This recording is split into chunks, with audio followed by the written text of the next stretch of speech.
അപ്പോൾ ഇന്ന് നമ്മൾ പോകുന്നത് ഹിമവത് ഗോപാലസ്വാമി പെട്ടെ ടെമ്പിളിലേക്കാണ്. നമ്മുടെ ചന്ദ്രൻ ഉദിക്കുന്ന ദിക്കിൽ ഫിലിമില്ലേ, ദിലീപിൻ്റെയും കാവ്യമാധവൻ്റെയൊക്കെ ഫിലിം, ആ ഫിലിം ഷൂട്ട് ചെയ്ത ടെമ്പിളാണിത്. ആ മൂവിയിലെ ലാസ്റ്റ് താലി കെട്ടുന്ന സീനൊക്കെ ഇല്ല, അതെല്ലാം ഷൂട്ട് ചെയ്തത് ഈ ഒരു ടെമ്പിളിൽ വെച്ചിട്ടാണ്. പിന്നെ അത് മാത്രമല്ല, അതിലെ ഒട്ടുമിക്ക സീനുകളൊക്കെ ചിത്രീകരിച്ചിട്ടുള്ളത് ഈ ഗുണ്ടൽപേട്ടെ, ബന്ദിപ്പൂർ ഈ ഒരു ലൊക്കേഷനിലാണ് അതൊക്കെ ഷൂട്ട് ചെയ്തിട്ടുള്ളത്. അപ്പോൾ നമ്മളിപ്പോൾ ബാംഗ്ലൂർ ടു മൈസൂരാണ് പോയിക്കൊണ്ടിരിക്കുന്നത്.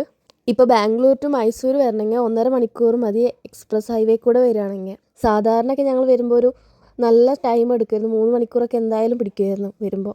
ബാംഗ്ലൂരിൽ നിന്ന് ഞങ്ങൾ പുലർച്ചെ ആകുമ്പോൾ തന്നെ ഇറങ്ങിയിട്ടുണ്ട്. ഇവിടെ എത്തുമ്പോൾ ഗുണ്ടൽപേട്ട എത്തുമ്പോൾ ഏകദേശം ഒരു 8 മണി ആയിട്ടുണ്ട്. അപ്പോൾ ഞങ്ങളിപ്പോൾ ഇവിടെ ഗുണ്ടൽപേട്ട എത്തിയിട്ടുണ്ട്. ഇനി ഇവിടുന്ന് 5 കിലോമീറ്ററും കൂടിയുള്ളൂ അവിടേക്ക് പോവാനേ. അപ്പോൾ എന്തായാലും ഫുഡ് കഴിക്കാൻ വിചാരിച്ചു. അവിടെ എന്തായാലും അത്യാവശ്യം തിരക്കുണ്ട്. അപ്പോൾ ഇവിടുന്ന് ഫുഡ് കഴിച്ചിട്ട് രാവിലത്തെ ബ്രേക്ക്ഫാസ്റ്റൊക്കെ കഴിച്ചിട്ട് നമുക്ക് പോകാമെന്ന് വിചാരിച്ചു. അങ്ങനെ നമ്മൾ ഫുഡൊക്കെ കഴിച്ചിറങ്ങി. ഇവിടെയൊക്കെ നല്ല അടിപൊളി പ്ലേസാണ് കേട്ടോ. നല്ല തണുപ്പുണ്ട്, അത്യാവശ്യം നല്ല തണുപ്പുണ്ട്. പിന്നെ വരുന്ന വഴിയിലൊക്കെ ഫുൾ സൂര്യകാന്തി പാടങ്ങളായിരുന്നു ഉണ്ടായിരുന്നത്. അങ്ങനെ നമ്മളിതാ ഇവിടുന്ന് ഇറങ്ങുകയാണ്. എന്നിട്ട് നമ്മൾ നേരെ ഗോപാലസ്വാമി ഹിൽസിലേക്കാണ് പോകുന്നത്. ഇതൊരു ശ്രീകൃഷ്ണ ടെമ്പിളാണ്. ഞങ്ങൾ പോയതൊരു സൺഡേ ആണ് കേട്ടോ. അപ്പോൾ അത്യാവശ്യം തിരക്കുണ്ടായിരുന്നു അവിടെ എത്തിയപ്പോൾ. ലോങ് ക്യൂ തന്നെ ആയിരുന്നു അവിടെ എത്തിയപ്പോൾ കണ്ടത്. പിന്നെ അതിൻ്റെ ഉള്ളിലേക്ക് പോയപ്പോഴും അവിടെയും കുറേ ടൈം ക്യൂ നിന്നു. ക്യൂ നിയന്ത്രിക്കാനുള്ള ആളുകളൊന്നും മേലെ അത് അമ്പലത്തിനകത്ത് അങ്ങനെ കണ്ടില്ല. അതുകൊണ്ട് തന്നെ ആൾക്കാർ ഇടയിലൊക്കെ വന്ന് കയറി ആകെ തിരക്കും ഇതൊക്കെ ആയിരുന്നു. ഒരു സിസ്റ്റം ഉണ്ടായിരുന്നില്ല. അപ്പോൾ പിന്നെ നമ്മൾ കുറേ ലേറ്റായി, കുറേ ടൈം അവിടെ തന്നെ പോയി.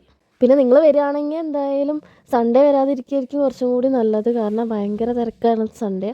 ബാക്കിയുള്ള ദിവസങ്ങൾ കമ്പാരിറ്റീവ്ലി കുറവാണ്. ഈ പോകുന്ന വഴിയൊക്കെ അടിപൊളി സ്ഥലങ്ങളാണ്. ഈ വഴിയിലാണ് ഏറ്റവും കൂടുതൽ സൂര്യകാന്തി പാടങ്ങൾ കൂടുതലായിട്ടുള്ളത്. നല്ലൊരു ഭംഗിയാണിത് കാണാൻ.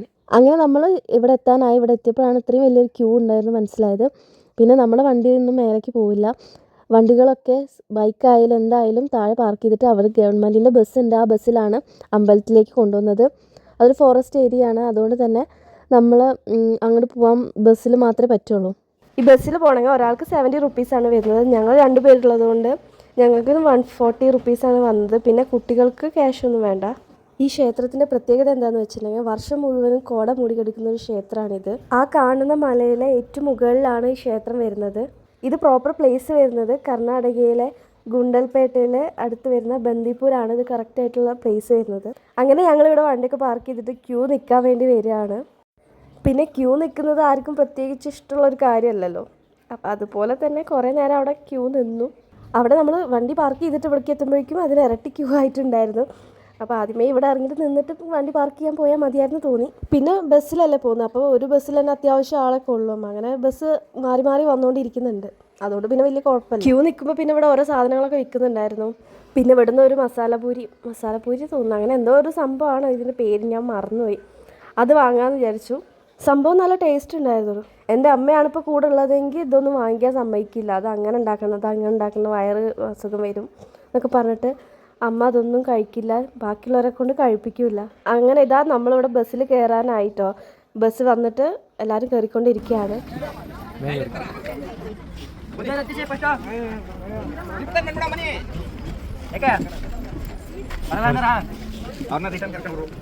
അങ്ങനെ ബസ്സിലൊക്കെ കയറി സെറ്റായിരുന്നു. ഇനി അടിപൊളി കാഴ്ചകളാണ് പോകുമ്പോൾ കാണാനുള്ളത്.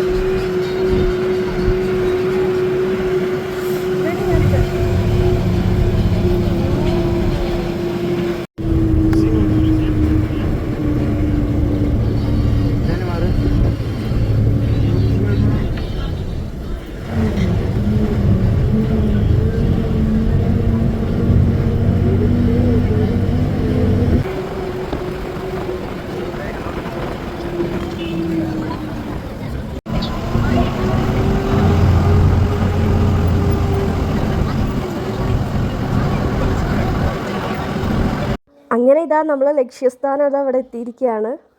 നല്ലൊരു ക്ലൈമറ്റാണ് കേട്ടോ. നല്ല ഭംഗിയുണ്ട് സ്ഥലം കാണാനും. നല്ലൊരു ക്ലൈമറ്റും അടിപൊളിയാണ്.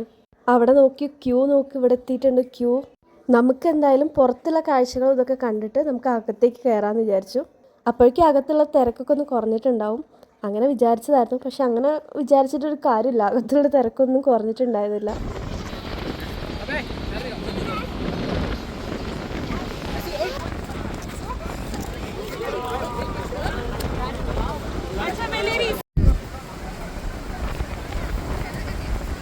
അവിടെ നോക്ക്.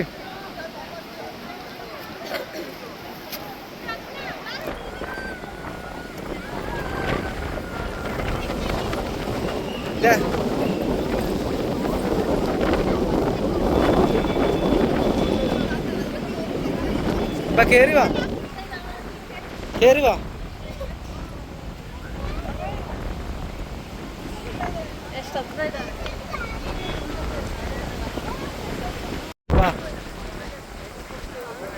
അങ്ങോട്ട് തിരിയാ. ഇങ്ങനാക്ക്, ഇങ്ങനാക്ക്. ഞാന് ഇങ്ങനാക്ക്, ഇങ്ങനാക്ക്, ഇങ്ങനാക്ക്. അവിടെ അങ്ങോട്ട് നോക്ക്.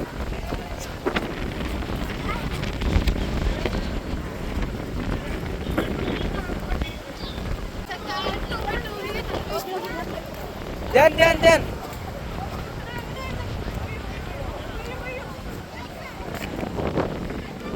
come.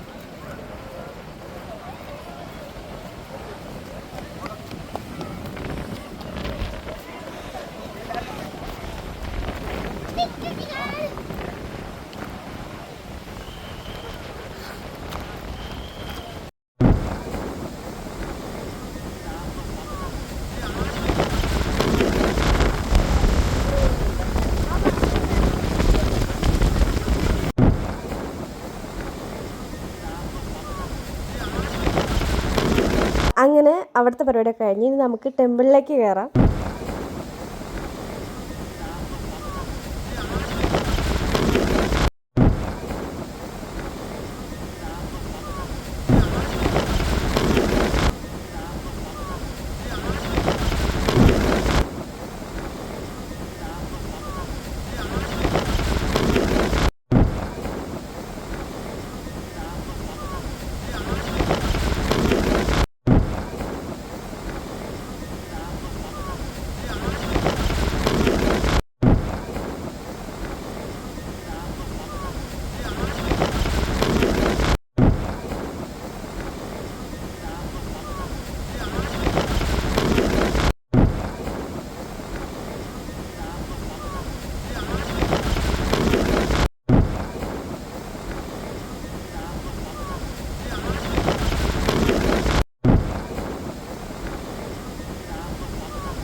ഏകദേശം ഇവിടെ ഒരു 2.5 മണിക്കൂറൊക്കെ ക്യൂ നിന്നിട്ടാണ് ഉള്ളിലേക്ക് കയറിയത്.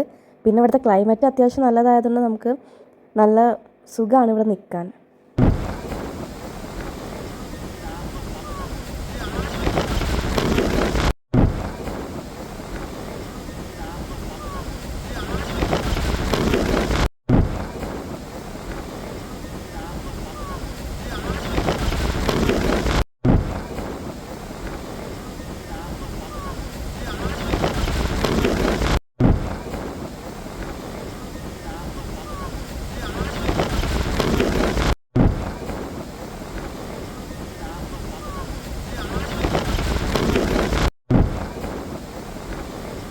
അങ്ങനെ ഇതെല്ലാം കഴിഞ്ഞിട്ട് തൊഴിലൊക്കെ കഴിഞ്ഞിട്ട് പുറത്തേക്ക് ഇറങ്ങി. ഇനി നമുക്ക് ഇവിടെ ജസ്റ്റ് ക്യൂ അധികമൊന്നുമില്ല, കുറച്ച് ക്യൂ ഉള്ളൂ. പെട്ടെന്ന് കൊണ്ടുപോകുന്നുണ്ട് കഴിഞ്ഞവരൊക്കെ വണ്ടി വന്നിട്ട്. നമുക്ക് താഴേക്ക് ബസ്സിൽ പോവാം. അങ്ങനെ നമ്മൾ താഴെ എത്തിയപ്പോൾ ഒരു 12 മണിയൊക്കെ ആയിട്ടുണ്ടായിരുന്നു. അപ്പോൾ അത്യാവശ്യം തിരക്കായിട്ടാണ്, ഞങ്ങൾ വരുമ്പോൾ ഉള്ളതിനേക്കാൾ തിരക്കായിട്ടുണ്ട് ഞങ്ങളത് ഇറങ്ങിക്കഴിഞ്ഞിട്ട്. അപ്പോൾ വീഡിയോ ഇഷ്ടപ്പെട്ടിട്ടുണ്ടെങ്കിൽ ലൈക്ക് ചെയ്യുക, സബ്സ്ക്രൈബ് ചെയ്യുക. നെക്സ്റ്റ് വീഡിയോയിൽ കാണാം. ബൈ.